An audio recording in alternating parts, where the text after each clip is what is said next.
माननीय अध्यक्ष महोदय जी, आज आपने मुझे इस सभा में बोलने का मौका दिया, इसके लिए मैं आपकी बहुत बहुत आभारी हूँ। सबसे पहले जो सुरक्षाकर्मी, जो जवान अफसर 13 दिसंबर को संसद की सुरक्षा के लिए शहीद हुए, उनके प्रति मैं श्रद्धांजलि व्यक्त करना चाहती हूँ। महोदय, हजारों साल पुरानी हमारी देश की, धर्म की एक पुरानी परंपरा रही है। ये परंपरा संवाद, चर्चा की रही है। एक गौरवशाली परंपरा है जो दर्शन ग्रंथों में, वेदों में, उपनिषदों में दिखती है। वाद विवाद और संवाद की हमारी पुरानी संस्कृति है।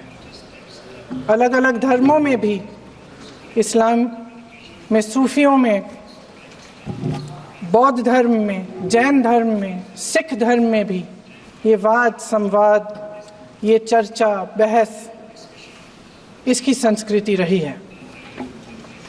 इसी परंपरा से उभरा हमारा स्वतंत्रता संग्राम। हमारा स्वतंत्रता संग्राम विश्व में एक अनोखा संग्राम था, एक अनोखी लड़ाई थी जो अहिंसा और सत्य पर आधारित थी। ये वाद संवाद की जो परंपरा है, इसको इस संग्राम ने आगे कैसे बढ़ाया? क्योंकि ये जो संग्राम था, ये जो लड़ाई थी हमारी आज़ादी के लिए, एक बेहद लोकतांत्रिक लड़ाई थी। इसमें देश के किसान, देश के जवान, देश के मजदूर, देश के अधिवक्ता, देश के बुद्धिजीवी, चाहे किसी भी जाति के हो, चाहे किसी भी धर्म के हों, किसी भी भाषा को बोलते हों, सब इस स्वतंत्रता संग्राम में शामिल हुए। सब ने हमारे देश की आज़ादी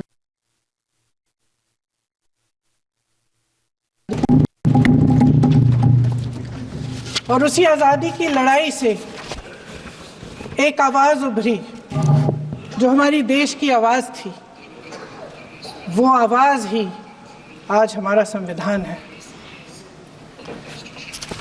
साहस की आवाज़ थी, हमारी आज़ादी की आवाज़ थी, और उसी की गूंज ने हमारे संविधान को लिखा और बनाया। ये सिर्फ एक दस्तावेज नहीं है। बाबा साहेब अम्बेडकर, मौलाना आज़ाद जी, राजगोपालाचारी जी और जवाहरलाल नेहरू जी और उस समय के तमाम नेता, जैसे आपने कहा, इस संविधान को बनाने की जो कार्य में सालों के लिए जुटे रहे। हमारा संविधान इंसाफ, उम्मीद, अभिव्यक्ति और आकांक्षा की वो ज्योत है जो हर हिंदुस्तानी के दिल में जलती है। अध्यक्ष महोदय, इस ज्योत ने हर एक भारतीय को ये पहचानने की शक्ति दी कि उसे न्याय मिलने का अधिकार है, कि उसमें अपने अधिकारों के लिए आवाज उठाने की क्षमता है, कि जब वो आवाज उठाएगा तो सत्ता को उसके सामने झुकना पड़ेगा। इस संविधान ने हर एक देशवासी को ये अधिकार दिया कि वो सरकार बना भी सकता है और सरकार बदल भी सकता है। ये ज्योत जो हर हिंदुस्तानी के दिल में जलती है, उसने हर हिंदुस्तानी को ये विश्वास दिया कि देश की संपत्ति में, देश की दौलत में, संसाधनों में उसका भी हिस्सा है, कि उसे एक सुरक्षित भविष्य की उम्मीद का अधिकार है, कि देश बनाने में भी उसकी भागीदारी है। उम्मीद और आशा की ये ज्योत मैंने देश के कोने कोने में खुद देखी है। उन्नाव में मैं एक रेप पीड़िता के घर गई। उसे जलाकर मार डाला था। वो शायद 20-21 साल की होगी। हम सब के बच्चे हैं। हम सोच सकते हैं कि अगर हमारी बेटी के साथ बार बार बलात्कार हुआ और फिर जब वो अपनी लड़ाई लड़ने के लिए गई तो उसको जलाकर मार डाला गया होता तो हम पर क्या बीतती। मैं उस बच्ची के पिता से मिली। उसके खेत जलाए गए थे, उसके भाइयों को पीटा गया था, उसके पिता को बाहर से घर के बाहर घसीट कर मारा गया था। उस पिता ने मुझे बताया कि बेटी, मुझे न्याय चाहिए। मेरी बेटी अपने एफआईआर को दर्ज करने के लिए जब जिले में गई तो उसको मना किया गया। अगले जिले में जाना पड़ा उसे। वो रोज सुबह 6 बजे उठकर तैयार होकर अकेली अपने मुकदमे को लड़ने के लिए अगले जिले में ट्रेन से जाती थी। उसके पिता ने मुझे कहा कि मैंने उससे कहा, बेटी अकेले मत जाओ, छोड़ दो ये लड़ाई। लेकिन उसकी बेटी ने उसको जवाब दिया कि नहीं पिताजी, मैं अकेली जाऊंगी, मैं लड़ूंगी, ये मेरी लड़ाई है, मैं इसको लड़ूंगी।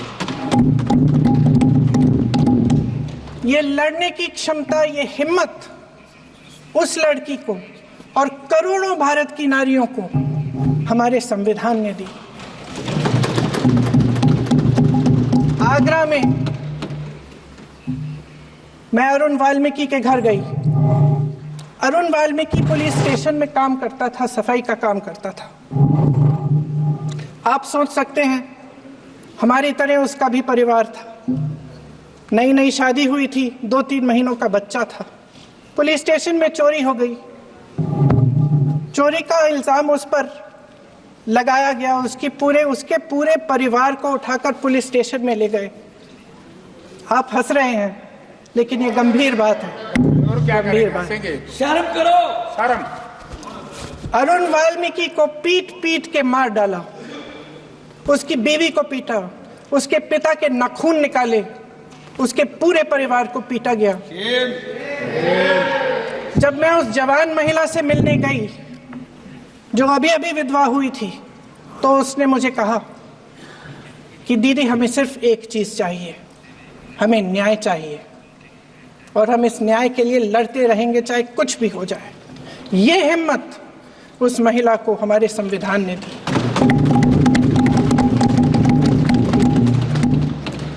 संभल के कुछ लोग आए थे हमसे मिलने जो मृतकों के परिवार के सदस्य थे। उसमें 2 बच्चे थे, अदनान और उजैर। आप सुनिए। उसमें 2 बच्चे थे, अदनान और उजैर। एक बच्चा मेरे बच्चे की उम्र का है, दूसरा उससे छोटा 17 साल का है। दर्जी के बेटे थे। दर्जी का एक ही सपना था कि वो अपने बेटों को पढ़ाएगा, लिखाएगा। एक बेटा डॉक्टर बनेगा, एक बेटा भी सफल होगा दूसरा बेटा भी अपने जीवन में सफल होगा। उनके पिताजी हर रोज उनको स्कूल छोड़ते थे। उस दिन भी स्कूल छोड़ने के बाद अपनी दुकान में चले गए। उन्हें पता नहीं था कि विवाद हो रहा है। उन्होंने भीड़ देखी, घर आने की कोशिश की तो पुलिस ने गोली से मार डाला। वो 17 साल का बच्चा अदनान मुझसे कहता है, वो 17 साल का बच्चा अदनान मुझसे कहता है कि मैं बड़ा होकर डॉक्टर बन के दिखाऊंगा, मैं अपने पिता का सपना साकार करूंगा। ये सपना, ये आशा उसके दिल में हमारे संविधान ने डाली। अध्यक्ष महोदय, हमारे देश के करोड़ों देशवासियों के संघर्ष में, अपने अधिकारों की पहचान में, इनकी कठिन से कठिन परिस्थितियों से लड़ने की अपार हिम्मत में और देश से न्याय की अपेक्षा में हमारे संविधान की ज्योत जल रही है। मैंने हमारे संविधान की ज्योत को जलते हुए देखा है और इसके साथ साथ ये भी समझा है कि हमारा संविधान एक सुरक्षा कवच है। एक ऐसा सुरक्षा कवच है जो देशवासियों को सुरक्षित रखता है, न्याय का कवच है, एकता का कवच है और अभिव्यक्ति की आजादी का कवच है। दुख कि मेरे सत्ता पक्ष के साथी जो बहुत बड़ी बड़ी बातें करते हैं, इन्होंने इन 10 सालों में ये सुरक्षा कवच, सत्ता पक्ष के मेरे साथियों ने ये सुरक्षा कवच तोड़ने का पूरा प्रयास किया है। संविधान में सामाजिक, आर्थिक और राजनीतिक न्याय का वादा है। ये वादा एक सुरक्षा कवच है जिसको तोड़ने का काम शुरू हो चुका है। लैटरल एंट्री और निजीकरण के जरिए ये सरकार आरक्षण को कमजोर करने का काम कर रही है। अगर लोकसभा में ये नतीजे नहीं आए होते तो ये संविधान बदलने का काम भी शुरू कर लेते। सच्चाई ये है अध्यक्ष महोदय कि आज संविधान बार बार इसलिए कह रहे हैं क्योंकि इस चुनाव में इनको पता चल गया कि इस देश की जनता ही इस संविधान को सुरक्षित रखेगी, कि इस चुनाव में हारते हारते जीतने से इन्हें एहसास हुआ कि ये संविधान बदलने की बात इस देश में नहीं चलेगी। आज जनता की मांग है कि जाति जनगणना हो। सत्ता पक्ष के मेरे साथी ने इसका जिक्र किया। ये जिक्र भी आज इसलिए हो रहा है क्योंकि चुनाव में ये नतीजे आए। ये जाति जनगणना इसलिए जरूरी है ताकि हमें पता चले कि किसकी क्या स्थिति है और नीतियां उस हिसाब से बने। इनकी गंभीरता का प्रमाण ये है कि जब चुनाव में पूरे विपक्ष ने जोरदार आवाज उठाई कि ये जाति जनगणना होनी चाहिए, तो इनका जवाब देखिए। इनका जवाब भैंस भाग भैंस चुरा लेंगे, मंगलसूत्र चुरा लेंगे, इनका ये जवाब था। ये गंभीरता है इनकी जाति जनगणना पर। महोदय, हमारे संविधान ने आर्थिक न्याय की नींव डाली, किसानों, गरीबों और को जमीन बांटी, भूमि सुधार किया, जिसका नाम लेने से कभी कभी आप झिझकते हैं और कभी कभी उनका नाम धड़ाधड़ इस्तेमाल किया जाता है अपने आप को बचाने के लिए। उन्होंने HAL, BHEL, SAIL, GAIL, ONGC, NTPC, railways, IIT, IIM, oil refinery, तमाम PSU बनाए। अध्यक्ष महोदय, उनका नाम पुस्तकों से मिटाया जा सकता है, उनका नाम भाषणों से मिटाया जा सकता है, लेकिन जो उनकी भूमिका रही इस देश की आज़ादी के लिए और इस देश के निर्माण के लिए, वो इस देश से कभी मिटाया नहीं जा सकता। 75 सालों में जनता का भरोसा रहा कि नीतियां बनेंगी तो जनता की भलाई के लिए बनेंगी। जल जंगल जमीन का अधिकार मिला आदिवासी भाई बहनों को। इंदिरा जी ने बैंकों का राष्ट्रीयकरण करवाया, खदानों का राष्ट्रीयकरण कराया। कांग्रेस और यूपीए की सरकारों में शिक्षा का, भोजन का अधिकार मिला। 75 सालों में जनता का भरोसा मिला। पहले संसद चलती थी तो जनता की उम्मीद होती थी कि सरकार महंगाई और बेरोजगारी पर चर्चा करेगी, कोई उपाय निकालेगी, कोई रास्ता निकालेगी। लोग मानते थे कि अगर कोई नई आर्थिक नीति बनेगी तो देश की अर्थव्यवस्था को मजबूत बनाने के लिए बनेगी, तो भारतीय बाजार को मजबूत बनाने के लिए बनेगी, उनके भविष्य को मजबूत बनाने के लिए बनेगी। किसान और आदिवासी भाई बहन भरोसा करते थे कि यदि जमीन के कानून में संशोधन होगा तो उन्हीं की भलाई के लिए होगा। आप नारी शक्ति की बात करते हैं। आज चुनाव की वजह से शायद इतनी बातचीत हो रही है नारी शक्ति के बारे में, क्योंकि हमारे संविधान ने महिलाओं को यह अधिकार दिया उनकी शक्ति को परिवर्तित किया वोट में, और आज आपको पहचानना पड़ रहा है कि महिलाओं के बिना, कि नारी शक्ति के बिना ये सरकारें नहीं बन सकती हैं। इसीलिए आज आप नारी शक्ति की बातें दोहरा रहे हैं। जो आप नारी शक्ति का अधिनियम लाए हैं उसको लागू क्यों नहीं करते? वो 10 साल बाद लागू क्यों होगा? क्या आज की नारी 10 साल इंतजार करेगी उसके लागू करने के लिए? क्या बात है, क्या बात है।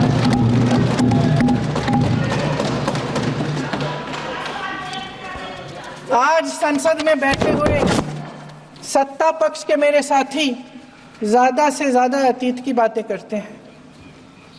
1900 किस में क्या हुआ, कब हुआ, नेहरू जी ने क्या किया। अरे वर्तमान की बात करिए, देश को बताइए आप क्या कर रहे हैं, आपकी जिम्मेदारी क्या है? कि सारी जिम्मेदारी जवाहरलाल नेहरू की है। अध्यक्ष महोदय जी, ये सरकार आर्थिक न्याय का सुरक्षा कवच तोड़ रही है।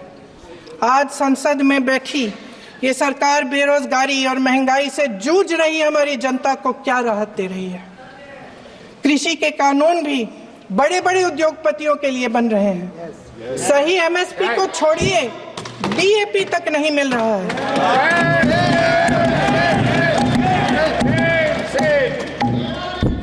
वायनाड से लेकर ललितपुर तक इस देश का किसान रो रहा है। आपदा आती है तो उसको कोई राहत नहीं मिलती। भगवान भरोसे है आज इस देश का किसान, उसको छोड़ दिया गया है। आज हिमाचल में देखिए, जितने भी कानून बने हैं वो सब बड़े बड़े उद्योगपतियों के लिए बन रहे हैं। हिमाचल में जो सेब उगता था उसके जो छोटे छोटे किसान हैं वह रो रहे हैं, क्योंकि एक व्यक्ति के लिए सब कुछ बदला जा रहा है। सुनने की हिम्मत रखो।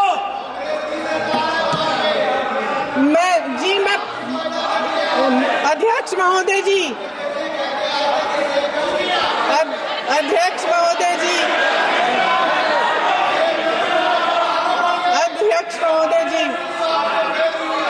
अध्यक्ष महोदय जी, अडानी जी को सारे कोल्ड स्टोरेज प्रदेश की सरकार ने नहीं दिए। अडानी जी को सारे कोल्ड स्टोरेज आपकी सरकार ने दिए। देश देख रहा है कि एक व्यक्ति को बचाने के लिए 142 करोड़ देश की जनता को नकारा जा रहा है। सारे बिजनेस, सारे संसाधन, सारी दौलत, सारे मौके एक ही व्यक्ति को सौंपे जा रहे हैं। सारे बंदरगाह, एयरपोर्ट्स, सड़कें, रेलवे का काम, कारखाने, खदाने, सरकारी कंपनियां सिर्फ एक व्यक्ति को दी जा रही है। जनता के मन में हमेशा ये विश्वास होता था कि अगर कुछ नहीं है तो संविधान हमारी सुरक्षा करेगा, मगर आज आम लोगों के बीच ये धारणा बनती चली जा रही है कि सरकार सिर्फ अडानी जी के मुनाफे के लिए चल रही है। देश में बहुत तेजी से गैर बराबरी बढ़ रही है। जो गरीब है वो और गरीब हो रहा है, जो अमीर है वो और अमीर हो रहा है। इस सरकार ने आर्थिक न्याय की भी सुरक्षा कवच तोड़ दिया है। राजनीतिक न्याय की जब बात होती है, मेरे सत्ता पक्ष के साथी आज खड़े हुए और तमाम गिनती करने लग गए कि ऐसा हुआ वैसा हुआ, 1975 में जो हुआ, तो सीख लीजिए ना, आप भी सीख लीजिए। आप भी अपनी गलतियों के लिए माफी मांग लीजिए। आप भी बैलेट पे चुनाव कर लीजिए। दूध का दूध, पानी का पानी हो जाएगा। आप राजनीतिक न्याय की बात करते हैं, सरकारों को पैसों के बल पर गिरा देते हैं।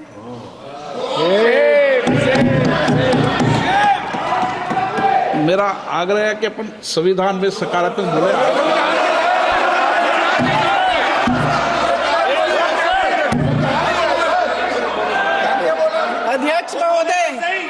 अध्यक्ष महोदय, सत्ता पक्ष के हमारे साथी ने एक उदाहरण दिया उत्तर प्रदेश की सरकार का, तो मैं भी एक उदाहरण दे देती हूँ महाराष्ट्र की सरकार का। मैं भी एक उदाहरण दे देती हूँ हिमाचल की सरकार को तोड़ने की कोशिश किसने की, पैसों के बल पे की, गोवा की सरकार। तमाम उदाहरण राजस्थान की। क्या ये सरकारें जनता ने नहीं चुनी थी? क्या संविधान इन पर लागू नहीं था? पूरी देश की जनता जानती है कि इनका हंसती है, जानती है कि इनके यहाँ तो वॉशिंग मशीन है।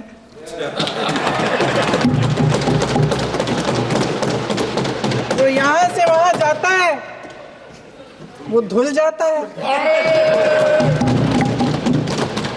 इस तरफ दाग, उस तरफ स्वच्छता। और मेरे कई ऐसे साथी हैं जो इस तरफ होते थे उस तरफ चले गए, मुझे दिख भी रहे हैं, वॉशिंग मशीन में शायद धुल गए हैं। अध्यक्ष महोदय, जहां भाईचारा और अपनापन होता था, जहां हमारे संविधान ने एकता का सुरक्षा कवच दिया था, वहां शक और घृणा के बीज बोए जा रहे हैं। एकता का सुरक्षा कवच तोड़ा जा रहा है। प्रधानमंत्री जी यहाँ सदन में संविधान की किताब को यूं माथे से लगाते हैं, लेकिन संभल में, हाथरस में, मणिपुर में जब न्याय की गुहार आती है, उठती है, तो उनके माथे पे शिकन तक नहीं आता।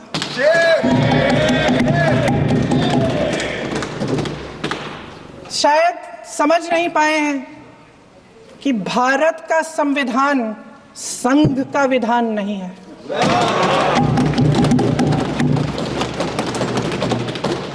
भारत के संविधान ने हमें एकता दी, हमें आपसी प्रेम दिया। उस मोहब्बत की दुकान जिस पर आपको हंसी आती है, उसके साथ करोड़ों देशवासी चले। करोड़ों देशवासियों के दिल में एक दूसरे के लिए प्रेम है, घृणा नहीं है।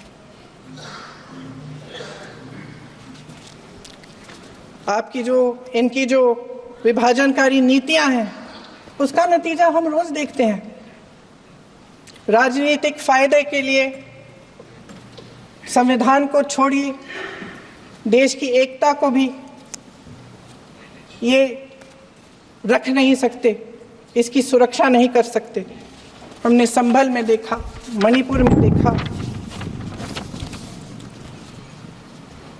दरअसल इनका कहना है कि अलग अलग इस देश के अलग अलग हिस्से हैं। कैमरा। लेकिन हमारा संविधान कहता है कि ये देश एक है और ये देश एक रहेगा। जहां खुला विवाद होता था, अभिव्यक्ति का सुरक्षा कवच होता था, इन्होंने भय का माहौल पैदा किया है। सत्ता पक्ष के मेरे साथी अक्सर 75 सालों की बात करते हैं, लेकिन इन 75 सालों में ये उम्मीद, आशा, ये अभिव्यक्ति की ज्योति कभी थमी नहीं, कभी बुझी नहीं। इस देश की जनता ने खुलकर आलोचना की, निडर होकर धरने किए, प्रदर्शन किए। जब जब जनता नाराज हुई, तब तब सत्ता को ललकारा, उसे चेतावनी दी, बड़े से बड़े नेताओं को कटघरे में खड़ा किया, उनसे जवाब, न्याय मांगा। इस देश के छोटे छोटे से नुक्कड़ की दुकानों में, चाय की दुकानों में, इस देश के घरों में, गलियों में, मोहल्लों में, अखबारों में, प्रकाशन घरों में, न्यायपालिकाओं में चर्चा कभी बंद नहीं हुई। लेकिन आज ये माहौल नहीं है। आज जनता को सच बोलने से डराया जाता है, धमकाया जाता है। पत्रकार हो या विपक्ष का नेता हो या किसी यूनिवर्सिटी का प्रोफेसर हो, छात्र संघ हो या कर्मचारियों का संगठन हो, सबका मुंह बंद कराया जाता है। किसी पे ईडी, किसी पे सीबीआई, किसी पे इनकम टैक्स, फर्जी मुकदमे लगवाए जाते हैं, जेल में डाल दिया जाता है। विपक्षी नेताओं को जेल में डाल दिया जाता है, उनको सताया जाता है। किसी को नहीं छोड़ा इस सरकार ने। देशद्रोही कह कह के उत्तर प्रदेश में मुझे याद है कुछ अध्यापिकाएं प्रदर्शन कर रही थी, उन पर मुकदमा डाल दिया देशद्रोही का, उन्हें देशद्रोही कह दिया। इन्होंने देश का पूरा माहौल भय से भर दिया है। इनकी मीडिया की मशीन झूठ फैलाती है, तरह तरह के आरोप लगाती है, और शायद वह भी भय में ही है। महोदय, मैं इस सदन को याद दिलाना चाहती हूं कि ऐसा डर का माहौल देश में अंग्रेजों के राज में था। जब इस तरफ बैठे हुए गांधी की विचारधारा वाले लोग आजादी की लड़ाई लड़ रहे थे और उस तरफ वाली विचारधारा वाले लोग भय में रहकर अंग्रेजों के साथ साठगांठ कर रहे थे। लेकिन अध्यक्ष महोदय, भय का भी अपना स्वभाव होता है। भय फैलाने वाले हमेशा भय का खुद शिकार बन जाते हैं। ये प्रकृति का नियम है। आज इनकी भी यही हालत हो गई है। भय फैलाने के इतने आदी हो गए हैं कि खुद भय में रहने वाले हैं। चर्चा से डरते हैं, आलोचना से घबराते हैं। कई दिनों से हम मांग रहे हैं कि चर्चा करिए, लेकिन चर्चा करने की हिम्मत ही नहीं है।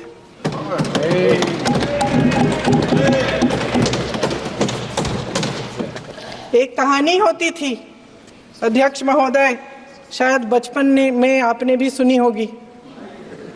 राजा भेष बदलकर बाजार में आलोचना सुनने जाता था। यह सुनने जाता था कि प्रजा मेरे बारे में क्या कह रही है, मैं सही रास्ते पे चल रहा हूं कि नहीं। लेकिन आज का राजा, भेष तो बदलते हैं आज के राजा, शौक तो है उनको भेष बदलने का, लेकिन न जनता के बीच जाने की हिम्मत है और न आलोचना सुनने की। महोदय, मैं तो सदन में नहीं हूं।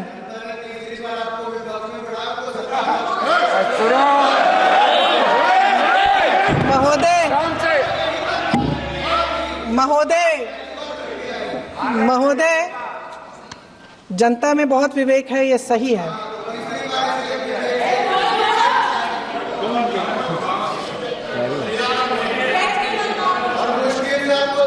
अच्छा महोदय, मैं सदन में नहीं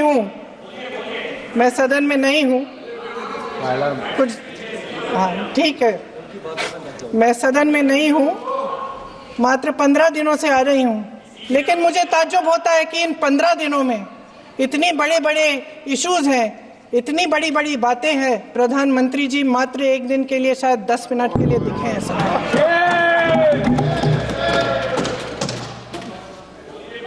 बात यह है अध्यक्ष महोदय जी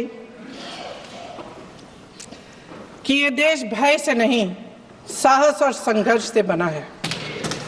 इसको बनाने वाले देश के किसान, जवान, देश के करोड़ों मजदूर और गरीब जनता है। संविधान इनको साहस देता है। मेहनती मिडिल क्लास है। और इस देश के जो करोड़ों देशवासी हैं, जो रोजाना भयंकर परिस्थितियों का सामना करते हैं, उनको साहस देता है। वायनाड में जो आपदा आई, उसमें एक छोटा लड़का था 17 साल का। 6 घंटों के लिए उसने अपनी माँ को बचाने की कोशिश की। 6 घंटों के लिए आप सोच सकते हैं कि अगर नदी की धारा बह रही है, नाराज है, आप अपनी माँ को पकड़े हो, 6 घंटों के लिए पकड़े रखते हो कि मेरी माँ बच जाएगी, और अंत में वो माँ भी बह जाती है। उस लड़के का साहस, उन महिलाओं का साहस जो पीड़ित हैं लेकिन फिर भी अपनी लड़ाई लड़ रहे हैं, उन संभल के बच्चों का साहस जिनके पिताजी अभी अभी गुजर गए लेकिन फिर भी उनके सपनों को साकार करने की हिम्मत है, उनका साहस है, वो साहस इस संविधान ने दिया है।